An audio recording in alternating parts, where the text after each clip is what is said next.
서울 강남구 대치동의 한 병원. 경찰차 사이렌 소리가 고요한 새벽을 깨웠습니다. 경찰들이 한 병실로 들어서자 30대 초반의 한 여성이 깜짝 놀란 표정으로 돌아봤습니다. 박수연. 그녀는 3년 전 교통사고로 식물인간이 된 남편을 지극정성으로 돌보는 효부로 동네에서 소문난 여자였습니다. 박수연 씨, 살인미수 및 보험금 사기 혐의로 체포합니다. 아니에요. 이건 오해예요. 어머니, 이게 무슨 일이에요? 하지만 경찰은 단호했습니다. 수연의 손목에 차가운 수갑이 채워졌고 그녀는 경찰차로 끌려갔습니다. 사람들이 모여들어 수근거렸습니다. 저 착한 며느리가 왜? 믿을 수가 없네. 하지만 진실은 그들이 상상하는 것보다 훨씬 더 끔찍했습니다. 채널 구독과 좋아요는 큰 힘이 됩니다. 여러분의 공감과 응원이 더 많은 이야기를 만들어갑니다. 강준혁, 당시 33세. 그는 대기업 과장으로 막 승진한 촉망받는 직장인이었습니다. 서울대 공대를 나와 삼성전자에 입사한 엘리트 코스를 밟아온 그는 누가 봐도 성공한 인생이었습니다. 아내 박수연과 결혼한 지 4년째. 아직 아이는 없었지만 곧 가질 계획이었습니다. 수연은 준혁보다 2살 어린 31세로 모델 출신이었습니다. 키 170cm의 날씬한 몸매, 그리고 도자기처럼 하얀 피부를 가진 그녀는 준혁의 회사 행사에서 처음 만났습니다. 준혁은 첫눈에 반했고 6개월간의 열정적인 구애 끝에 그녀를 아내로 맞이했습니다. 결혼식은 신라호텔에서 성대하게 치러졌고 하객만 500명이 넘었습니다. 사건 당일 저녁, 준혁은 팀 회식이 있었습니다. 신입사원 환영이었습니다.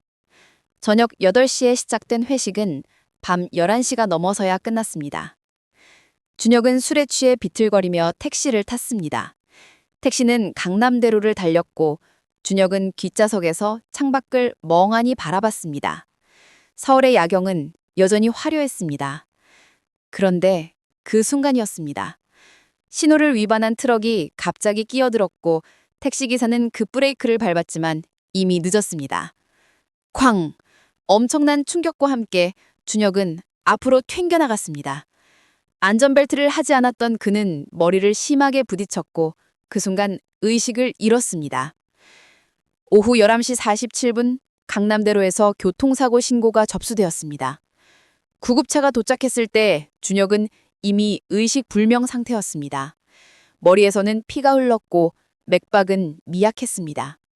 구급대원들은 재빨리 그를 들것에 옮겨 싣고 사이렌을 울리며 가장 가까운 대형 병원으로 향했습니다.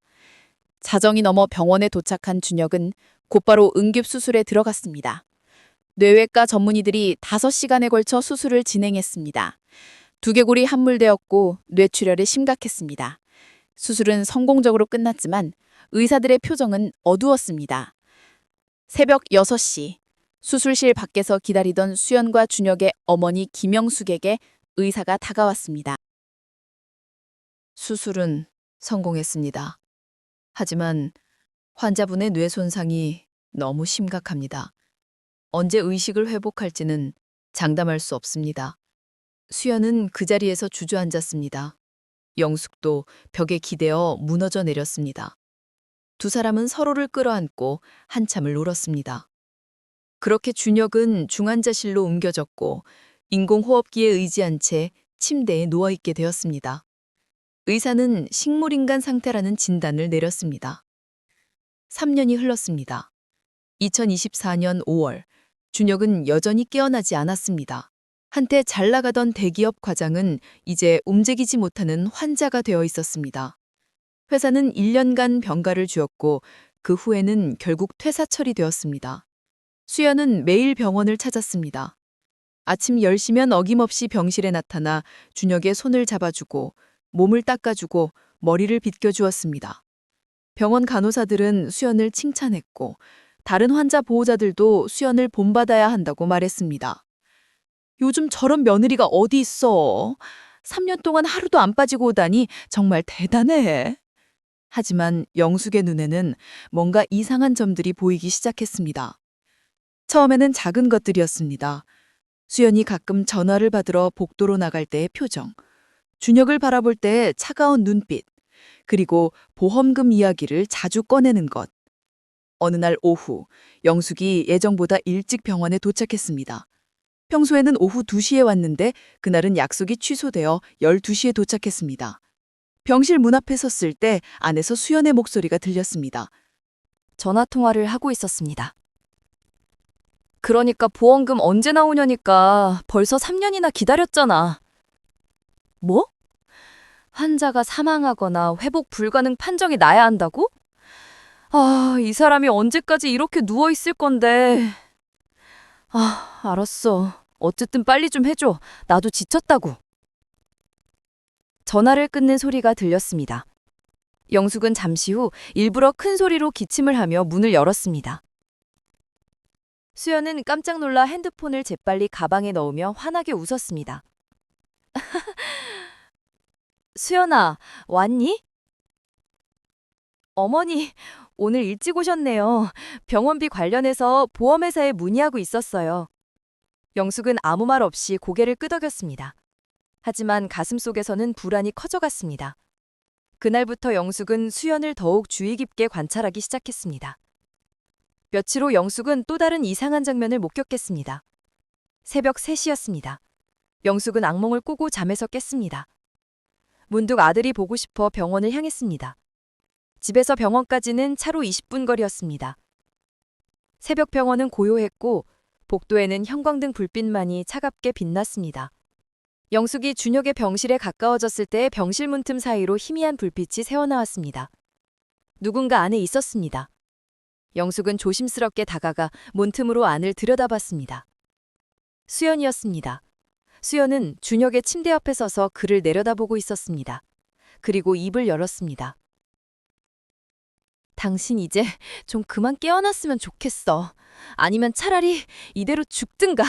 보험금만 나오면 되는데 왜 이렇게 질질 끄는 거야? 믿을 수 없었습니다. 저게 정말 며느리의 입에서 나온 말인가? 수연은 계속 중얼거렸습니다. 사실 당신이랑 결혼한 것도 돈 때문이었잖아. 대기업 다니고 부모님도 부자고 완벽한 조건이었는데 민우 오빠는 기다리라고 하지만 나도 지쳤어. 민우? 민우가 누구지? 영숙의 머릿속이 복잡해졌습니다. 수연은 가방에서 작은 유리병을 꺼냈습니다. 그리고 준혁의 링거줄을 만작작거렸습니다.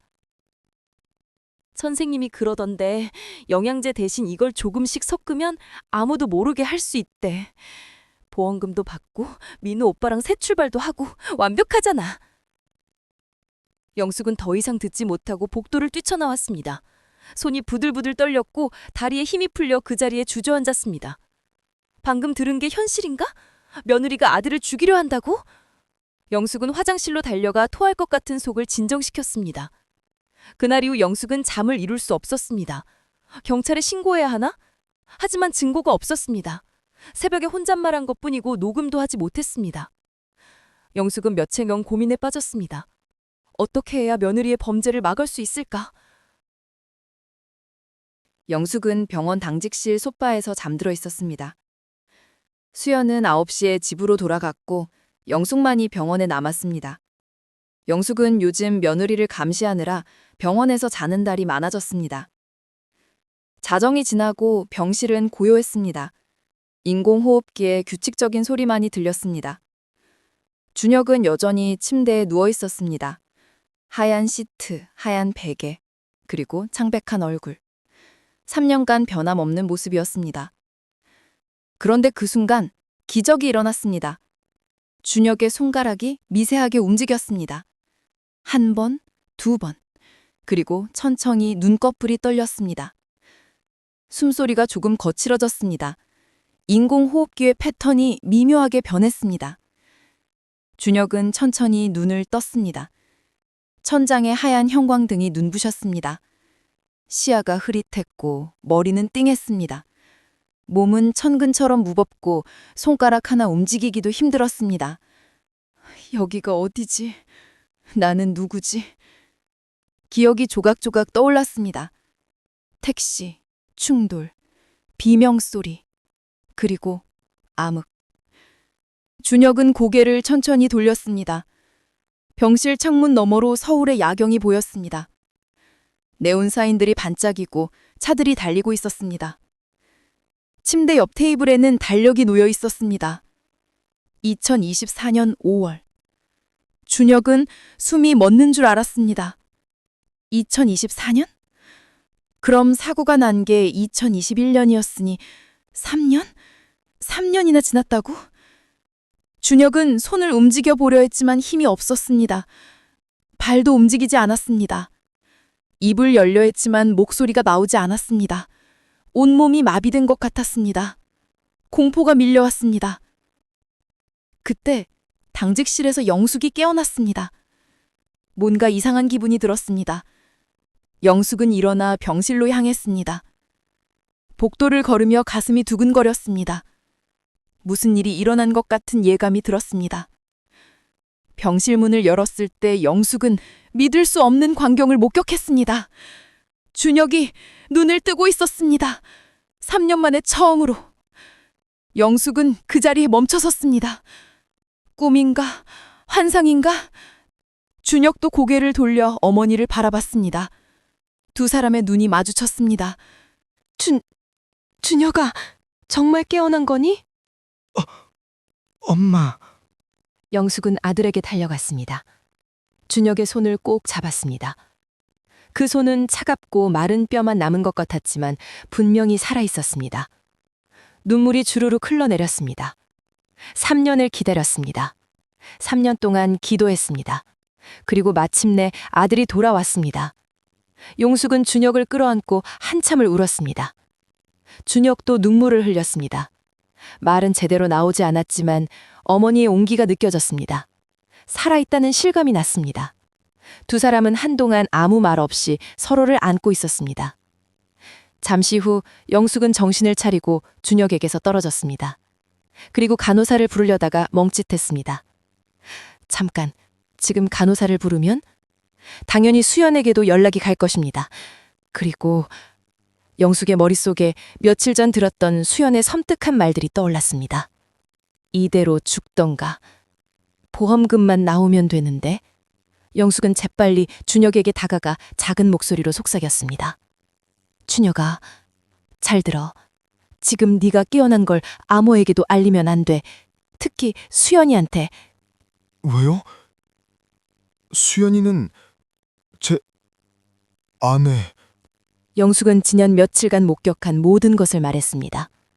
보험금 전화, 새벽에 들은 독백, 그리고 의심스러운 유리병까지. 준혁은 들으면 들을수록 얼굴이 창백해졌습니다. 준혁은 믿을 수 없었습니다. 수연이? 그 아름답고 상냥했던 수연이? 자신을 죽이려 한다고? 아니, 그보다 더 충격적인 건 민우라는 남자의 존재였습니다. 수연에게 다른 남자가 있다고? 재혼을 계획하고 있다고? 증거를 찾아야 해요. 그래, 확실한 증거를 잡아야 해. 그러니까 네가 깨어난 걸 비밀로 해야 해. 다음 날 아침 10시, 수연이 병실에 들어왔습니다. 평소처럼 밝은 표정이었습니다. 손에는 과일 바구니를 들고 있었고 새로 산 듯한 깨끗한 옷을 입고 있었습니다. 영숙은 최대한 자연스럽게 며느리를 맞이했습니다. 준혁은 침대에 누워 눈을 감고 있었습니다. 수연의 발소리가 들렸습니다. 향수 냄새가 났습니다. 그리고 수연의 손이 자신의 이마를 쓰다듬었습니다. 준혁은 온몸에 소름이 돋았습니다. 저 손이 자신을 죽이려 했던 손이라니. 오빠, 오늘도 화이팅이야. 곧 좋아질 거야. 어머니, 어젯밤 잘 주무셨어요? 응, 잘 잤어. 준혁이는 변함없고. 수연은 가방을 내려놓고 준혁의 상태를 체크했습니다. 체온계로 체온을 재고 링거 속도를 확인했습니다. 그리고 가방에서 무언가를 꺼냈습니다. 작은 유리병이었습니다. 영숙이 며칠 전 봤던 바로 그 병. 수연은 주변을 둘러봤습니다. 그리고 화장실에 다녀오겠다며 병실을 나갔습니다. 수연이 나가자마자 영숙은 재빨리 수연의 가방을 뒤졌습니다. 가방 안에는 유리병이 여러 개 있었습니다. 모두 영양제라고 적혀 있었지만 영숙의 본능은 이게 영양제가 아니라고 외쳤습니다. 영숙은 재빨리 핸드폰으로 사진을 찍었습니다. 유리병의 라벨, 가방 안의 모든 것. 그리고 가방을 원래대로 놓았습니다. 심장이 쿵쾅거렸고 손에 땀이 났습니다. 만약 수연이 지금 들어온다면? 하지만 다행히 수연은 5분 후에야 돌아왔습니다. 어머니, 저 오늘 일찍 가봐야 할 것 같아요. 친구 만나기로 했어요. 영숙은 속으로 의심했습니다. 친구? 정말 친구일까? 아니면 민우라는 남자를 만나러 가는 걸까? 영숙은 고개를 끄덕이며 수연을 보냈습니다. 수연이 완전히 나간 후 영숙은 준혁에게 다가갔습니다. 준혁아, 수연이 가방에서 수상한 약병들을 봤어. 사진도 찍었고. 이제 어떻게 할까? 미행 해야 수연이를 따라가서 누구를 만나는지. 영숙은 망설였지만 결국 고개를 끄덕였습니다. 아들의 목숨이 달린 일이었습니다. 영숙은 재빨리 선글라스와 모자를 챙겨 병원을 나섰습니다. 주차장에서 수연의 차가 막 빠져나가는 게 보였습니다. 영숙도 차에 올라 조심스럽게 뒤를 따랐습니다. 수연은 강남역 방향으로 차를 몰았습니다. 평일 오후의 강남은 붐볐고 영숙은 수연의 차를 놓치지 않으려 애썼습니다. 30분쯤 달려 수연은 강남역 근처의 한 고급 카페 앞에 주차했습니다. 영숙도 근처에 차를 세우고 카페를 지켜봤습니다. 수연은 카페에 들어가 구석자리에 앉았습니다. 핸드폰을 보며 누군가를 기다리는 듯했습니다. 영숙은 선글라스를 쓴 채 카페에 들어가 멀리 떨어진 자리에 앉았습니다. 신문을 펼쳐들고 수연을 관찰했습니다. 10분쯤 지났을까? 한 남자가 카페에 들어왔습니다. 30대 후반으로 보이는 잘 차려입은 남자였습니다. 회색 정장에 명품 시계를 차고 있었습니다. 수연은 그를 보자마자 일어나 환하게 웃었습니다. 그 미소는 영숙이 한 번도 본 적 없는 진심 어린 미소였습니다. 남자도 수연을 보며 미소 지었습니다. 두 사람은 포옹했습니다. 연인 같았습니다. 영숙은 주먹을 불끈 쥐었습니다. 저 남자가 민우인가? 두 사람은 자리에 앉아 이야기를 나누기 시작했습니다. 영숙은 너무 멀리 떨어져 있어 대화 내용을 들을 수 없었습니다. 하지만 두 사람의 몸짓과 표정만으로도 충분했습니다. 수연은 남자의 손을 잡았고 남자는 수연의 머리를 쓰다듬었습니다. 분명 연인 사이였습니다. 영숙은 조심스럽게 핸드폰을 꺼내 사진을 찍었습니다. 두 사람이 손을 잡은 모습, 포옹하는 모습, 키스하는 모습까지. 증거는 충분했습니다. 수연은 남편이 식물인간으로 누워있는 동안 다른 남자와 바람을 피우러 있었습니다. 1시간쯤 지나 두 사람은 카페를 나왔습니다. 남자의 차에 함께 탔습니다. 고급 수입차였습니다. 영숙도 차에 올라 다시 뒤를 따랐습니다. 차는 강남의 한 오피스텔로 향했습니다. 두 사람은 손을 잡고 오피스텔 안으로 들어갔습니다. 영숙은 차 안에서 한참을 기다렸습니다. 2시간이 지나서야 수연이 나왔습니다. 머리는 흐트러져 있었고 옷도 조금 구겨져 있었습니다. 영숙은 구역질이 났습니다. 저 여자가 정말 내 며느리랑 말인가? 영숙은 재빨리 병원으로 돌아왔습니다. 준혁에게 모든 것을 보고했습니다. 사진도 보여줬습니다. 준혁은 사진을 보며 눈물을 흘렸습니다. 배신감, 분노, 슬픔이 한꺼번에 밀려왔습니다. 저 남자가 민우인가요? 아마도 이제 어떻게 할 거니? 준혁은 잠시 생각했습니다. 지금 당장 경찰에 신고할까? 하지만 아직 부족했습니다. 부정사진만으로는 살인 미수를 입증할 수 없었습니다. 더 결정적인 증거가 필요했습니다. 수연이 실제로 자신을 해치려는 장면을 잡아야 했습니다. 며칠 후 기회가 왔습니다. 어느 날 밤 8시 수연이 병실에 나타났습니다. 평소보다 늦은 시간이었습니다. 영숙은 일부러 졸린 척하며 소파에 누워 있었습니다. 수연은 영숙을 확인하고는 안심한 듯 가방에서 유리병을 꺼냈습니다. 영숙은 눈을 활짝 뜨고 지켜봤습니다. 수연은 유리병의 뚜껑을 열었습니다. 그리고 주사기로 액체를 빨아들였습니다.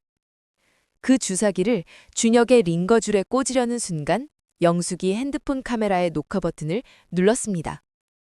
핸드폰은 소파 쿠션 사이에 숨겨져 있었고 카메라는 정확히 수연을 향해 있었습니다. 수연은 천천히 주사기를 눌렀습니다. 투명한 액체가 링거줄로 스며들었습니다. 그리고 만족스러운 미소를 지었습니다. 이제 일주일이면 끝이야. 그러면 민우 오빠랑 새 출발할 수 있어. 보험금 15억? 그거면 충분해. 영숙은 온몸이 떨렸습니다. 하지만 참았습니다. 조금만 더 증거를 모아야 했습니다. 수연은 주사기와 유리병을 가방에 넣고 병실을 나갔습니다. 영숙은 재빨리 일어나 준혁에게 달려갔습니다. 준혁아, 괜찮니? 수연이가 링거에 뭔가 넣었어. 괜찮아요. 제가 보고 있었어요. 링거 속도를 미리 늦춰놨어요.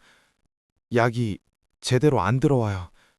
준혁은 며칠 전부터 몰래 링거 조절기를 조작해 두었습니다.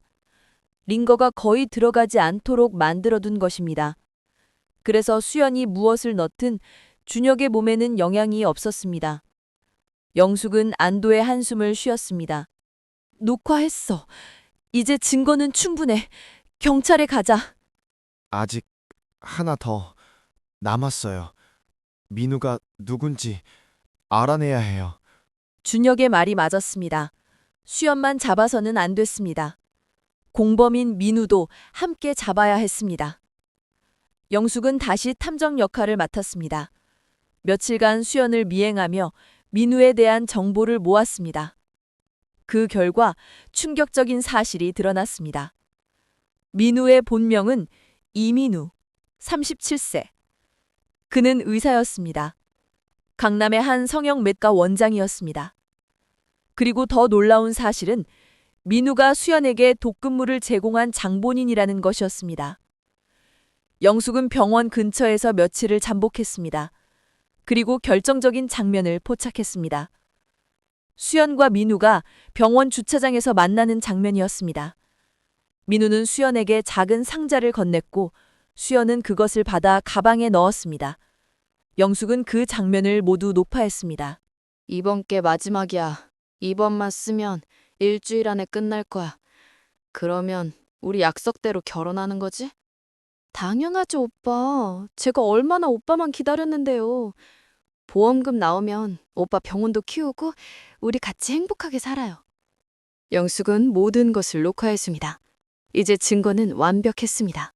수연의 부정, 살인 계획, 그리고 공범의 존재까지. 영숙은 병원으로 돌아다 준혁에게 모든 것을 보고했습니다. 2024년 6월 10일, 준혁과 영숙은 경찰에 모든 증거를 제출했습니다.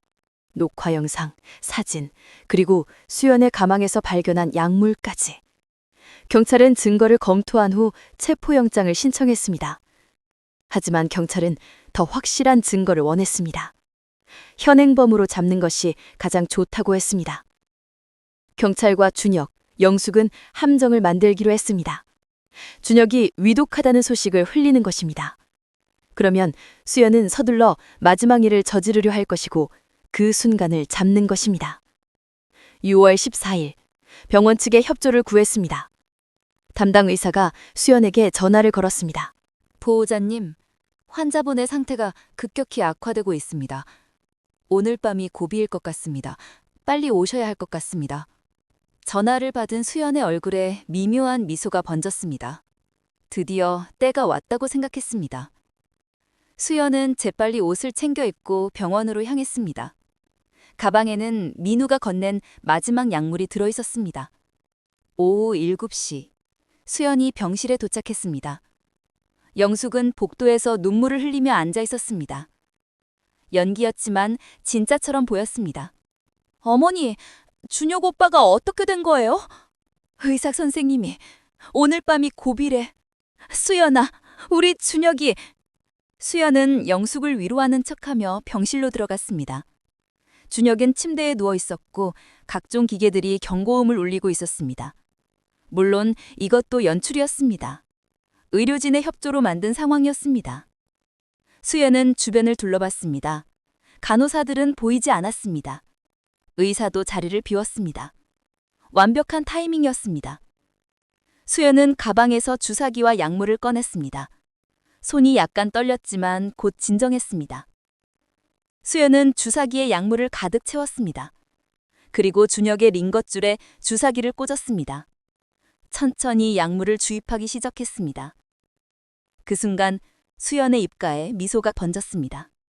잘 가, 준혁. 당신 덕분에 좋은 인생 살게 됐어. 보험금 15억이면 민우 오빠랑 행복하게 살 수 있겠지. 고마워. 바로 그 순간 병실 불이 환하게 켜졌습니다. 수연은 깜짝 놀라 뒤를 돌아봤습니다. 병실 문이 열리고 경찰들이 들어왔습니다. 그리고 침대에 누워있던 준혁이 천천히 일어났습니다. 수연은 믿을 수 없다는 표정으로 준혁을 바라봤습니다. 준혁? 어떻게 당신이 깨어났어? 놀랐어? 일주일 전에 깨어났어. 그동안 네가 하는 짓을 다 지켜봤지? 수연의 얼굴이 창백해졌습니다. 손에서 주사기가 떨어졌습니다. 경찰이 다가와 수연을 체포했습니다. 박수현 씨, 살인미수 혐의로 체포합니다. 당신에게는 묵비권이 있으며 아니에요. 이건 오해예요. 저는 그냥 영양제를... 준혁 오빠, 말해줘요. 내가 당신을 죽이려 했을 리 없잖아요. 영양제? 그럼 이건 뭐야? 준혁은 수연이 떨어뜨린 주사기를 집어들었습니다. 경찰은 그것을 증거봉투에 넣었습니다. 그리고 수연의 가방도 압수했습니다. 가방 안에는 여러 개의 약물병과 주사기들이 들어있었습니다. 수연은 계속 부인했지만 소용없었습니다. 모든 것이 녹화되어 있었고 증거는 명확했습니다. 경찰은 수연에게 수갑을 채웠습니다. 수연은 울면서 저항했지만 경찰은 단호하게 그녀를 끌고 나갔습니다. 복도에서는 영숙이 서 있었습니다. 수연은 영숙을 보며 애원했습니다. 어머니는 저를 믿으시죠. 제가 정말 준혁 오빠를 사랑했어요. 이건 오해예요. 닥쳐. 네가 내 아들한테 한 짓을 다 봤어. 네가 민우랑 바람 피운 것도 내 아들 죽이려 한 것도 다 증거가 있어. 수연의 얼굴이 더욱 창백해졌습니다. 민우? 그것까지 알고 있다고? 수연은 더 이상 할 말이 없었습니다. 경찰은 수연을 경찰차로 데려갔습니다. 하지만 이야기는 여기서 끝나지 않았습니다. 같은 시각 강남의 성형외과에서도 경찰이 움직이고 있었습니다. 이민호 원장이 진료를 마치고 나오는 순간 경찰이 그를 체포했습니다. 이민호 씨, 교사 및 독극물 제공 혐의로 체포합니다. 뭐? 무슨 소리예요? 저는 아무것도... 하지만 경찰은 이미 모든 증거를 가지고 있었습니다. 이민우가 수연에게 약물을 건네는 영상, 두 사람의 대화 녹음, 그리고 민우의 병원에서 불법으로 구매한 약물 기록까지. 민우도 부인할 수 없었습니다. 민우도 수갑을 차고 경찰차에 실렸습니다. 병원 앞에서 구경하던 사람들이 수군거렸습니다. 저 잘 나가던 원장님이 무슨 일이래? 여자 문제래. 유부녀랑 바람 피우고 남편 죽이려 했대. 2024년 7월 박수연과 이민우의 재판은 2달간 계속되었습니다. 그동안 더 많은 사실이 밝혀졌습니다. 수연과 민우는 준혁이 사고 나기 1년 전부터 이미 불륜 관계였습니다. 당시 수연은 민우의 병원에서 피부과 시술을 받으러 갔다가 그를 만났습니다. 두 사람은 첫눈에 서로에게 끌렸고 곧 연인이 되었습니다. 하지만 민우는 이혼 소송 중이었고 재산 분할로 경제적 어려움을 겪고 있었습니다.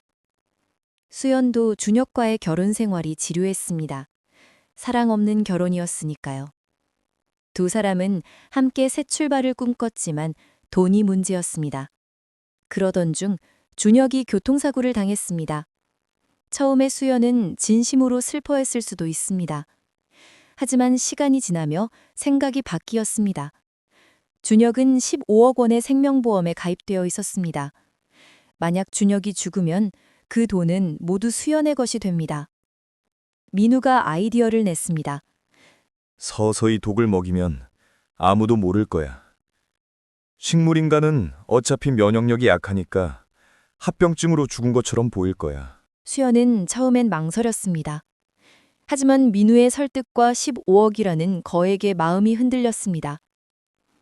2023년부터 수연은 실행에 옮겼습니다. 민우가 제공한 약물을 조금씩 준혁의 링거에 섞었습니다. 하지만 준혁의 생명력은 강했습니다. 쉽게 죽지 않았습니다.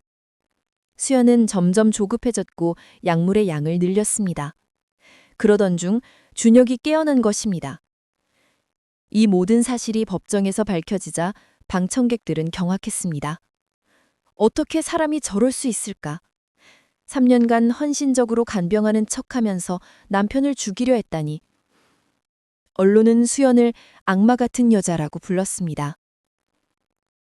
9월 15일 최종 선고가 내려졌습니다. 판장이 판결문을 낭독했습니다. 배고인 박수연은 살인 미수죄로 징역 15년, 피고인 이민우는 살인 교사죄로 징역 12년을 선고합니다. 또한 두 피고인은 연대하여 피해자에게 손해배상금 5억 원을 지급하라. 판결이 떨어지자 수연은 그 자리에서 무너져 내렸습니다.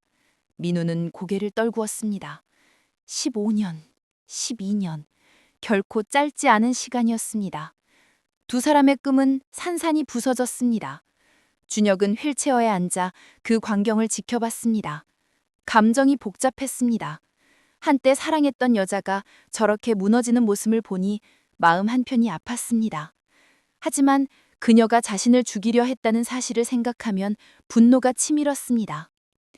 재판이 끝나고 준혁과 영숙은 법원을 나왔습니다. 밖에는 수많은 기자들이 몰려 있었습니다. 카메라 플래시가 터졌고 질문이 쏟아졌습니다. 지금 기분이 어떠세요? 아내를 용서할 수 있으세요? 앞으로 계획은? 준혁은 잠시 생각하다가 입을 열었습니다. 저는 지금 슬픕니다. 제가 사랑했던 사람이 저를 배신했고 죽이려 했다는 사실이 믿기지 않습니다. 하지만 정의는 실현되었고 저는 이제 새로운 삶을 살아갈 것입니다. 기자들은 더 많은 질문을 쏟아냈지만 준혁은 더 이상 대답하지 않았습니다. 영숙이 휠체어를 밀어 차로 향했습니다. 차에 타자마자 준혁은 긴 한숨을 내쉬었습니다. 모든 게 끝났습니다. 이제 정말로 끝났습니다. 2025년 3월, 봄이 다시 왔습니다. 준혁은 이제 휠체어 없이도 걸을 수 있게 되었습니다. 재활치료를 열심히 받은 덕분이었습니다. 물론 아직 완전히 회복되지는 않았지만 많이 좋아졌습니다. 준혁은 작은 카페를 열었습니다. 서울 북촌의 조용한 골목에 있는 작은 카페였습니다. 카페 이름은 두 번째 인생이었습니다. 말 그대로 준혁의 두 번째 인생을 상징하는 이름이었습니다. 카페는 아담했습니다. 테이블 6개, 의자 20개. 창가에는 화분들이 놓여 있었고 벽에는 준혁이 좋아하는 재즈 음반들이 걸려 있었습니다. 준혁은 직접 커피를 내렸고 손님들과 이야기를 나눴습니다. 어느 날 오후, 한 여자 손님이 카페에 들어왔습니다. 30대 초반으로 보이는 단정한 인상의 여성이었습니다. 그녀는 창가 자리에 앉아 아메리카노를 주문했습니다. 준혁은 직접 커피를 내려 그녀에게 가져다 주었습니다. 감사합니다. 여기 분위기 정말 좋네요. 고맙습니다. 천천히 즐기세요. 여자는 커피를 마시며 창밖을 바라봤습니다. 봄빛이 따스했고 골목에는 벚꽃이 흩날렸습니다. 준혁도 카운터 뒤에서 그 광경을 바라봤습니다. 평화로운 순간이었습니다. 그날 이후 그 여자는 자주 카페를 찾았습니다. 항상 같은 자리에 앉아 책을 읽거나 노트북으로 일을 했습니다. 준혁과 지은은 조금씩 친해졌습니다. 이름은 이지은, 프리랜서 작가였습니다. 시간이 흘러 두 사람은 가까워졌습니다. 준혁은 지은에게 자신의 과거를 털어놓았습니다. 사고 이야기, 식물인간이었던 3년, 그리고 아내의 배신까지. 지은은 조용히 들어주었습니다. 판단하지 않았고 위로의 말도 하지 않았습니다. 그저 옆에 있어 주었습니다. 힘드셨겠어요. 하지만 이겨내셨네요. 대단하세요. 대단한 게 아니에요. 그냥 살아남은 거죠. 어머니 덕분에. 영숙은 여전히 준혁과 함께 살고 있었습니다. 카페 일도 도와주고 준혁의 건강도 챙겨주었습니다. 어머니와 아들은 그 어느 때보다 가까워졌습니다. 생사의 고비를 함께 넘긴 덕분이었습니다. 어느 저녁 준혁은 지은에게 물었습니다. 지은 씨, 저 같은 사람이랑 친구로 지내주셔서 감사해요. 제 과거를 알고도 이렇게 대해주시는 분은 처음이에요. 과거는 과거일 뿐이에요. 중요한 건 지금이잖아요. 그리고 저도 준혁 씨와 시간 보내는 게 좋아요. 두 사람은 서로를 바라보며 미소 지었습니다. 새로운 시작이었습니다. 천천히, 조심스럽게, 하지만 분명한 시작이었습니다. 한편 교도소에선 수연과 민우가 각자의 시간을 보내고 있었습니다. 수연은 처음 몇 달간은 울기만 했습니다. 자신의 어리석음을, 탐욕을, 그리고 잃어버린 모든 것을 후회했습니다. 하지만 시간이 지나며 조금씩 받아들이기 시작했습니다. 이것이 자신이 치러야 할 대가라는 것을. 민호는 교도소에서 의료 봉사를 했습니다. 의사 면허는 박탈되었지만 기본적인 의료 지식으로 다른 수감자들을 도왔습니다. 그것이 자신이 할 수 있는 최소한의 속죄라고 생각했습니다. 두 사람은 교도소에서 한 번도 만나지 않았습니다. 남녀가 분리되어 있었고 만날 이유도 없었습니다. 사랑이라고 믿었던 감정은 이미 식어버렸습니다. 남은 것은 후회와 자책뿐이었습니다.